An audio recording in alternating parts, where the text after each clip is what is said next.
Tobal de Grillo, a West African poet, a condescendent born on American soil. When the hunter tells the tale, it brings him the glory. But tonight I will share the lion side of the story.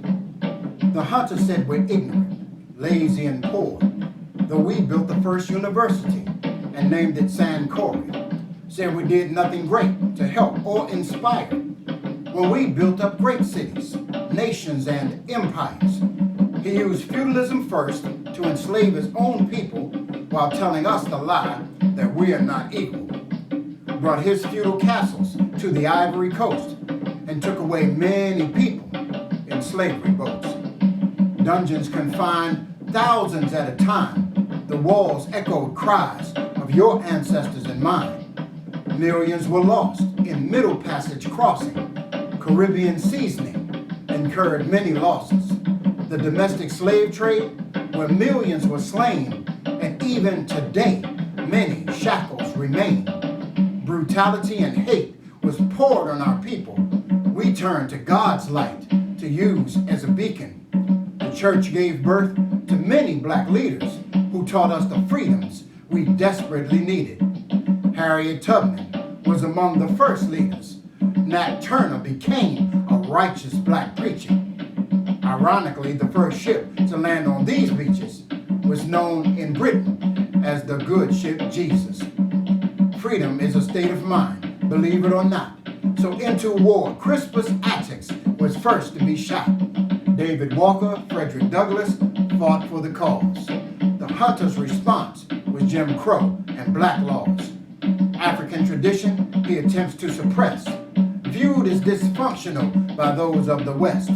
But Congo Square preserve our brilliance, and Gullah Geechee demonstrate African resilience. Funeral processions, matrimonial pageantry survive any assault on African majesty. Melanin so beautiful, a character of humility.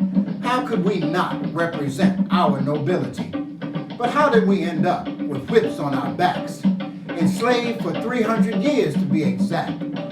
Well, I prayed on that, and the question came back. Where would America be without blacks? It would not be great. On that you can trust. There would be no U.S. if it didn't include us. When civilization first rose under the sun, it was the result of our efforts, the work we had done.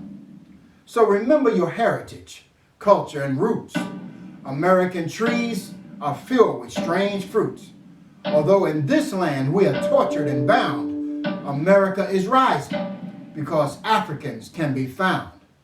Remember, family, our kings and queens, visionaries like Nefertiri and great Ramses, warrior Queen Amina and King Hannibal too, Imhotep and Shaka, king of the Zulu, Queen Nzinga's noble Amazon birth. Mansa Musa was once richest man on the earth. In everything you do, show off your greatness. It is in our genes and part of our nature. Nelson Mandela and Miriam Makeba remind me of Martin and our Queen Aretha. Marcus Garvey and Miss Nina Simone. Huey Newton, Rosa Parks sat on her throne. Angela Davis, the airmen of Tuskegee, Sonia Sanchez and Muhammad Ali. Oprah Winfrey and Magic Johnson, Elijah Muhammad and Eleanor Holmes Norton, Barack Obama and Mary Bethune, Marion Barry and Shirley Chisholm too, Mr. Dick Gregory, Minister Louis Farrakhan, Francis Cress Welsing, the list could go on. We live in America, but never forget, although it is growing, it is not finished yet. The hunter has us in his deadly sight. So despite our differences, we share the same plight. And I'm not trying to hate. That's not where I stand. But let him tell the story, and he's Superman. Incarceration and murder affects us the worst, and almighty justice is dying from thirst.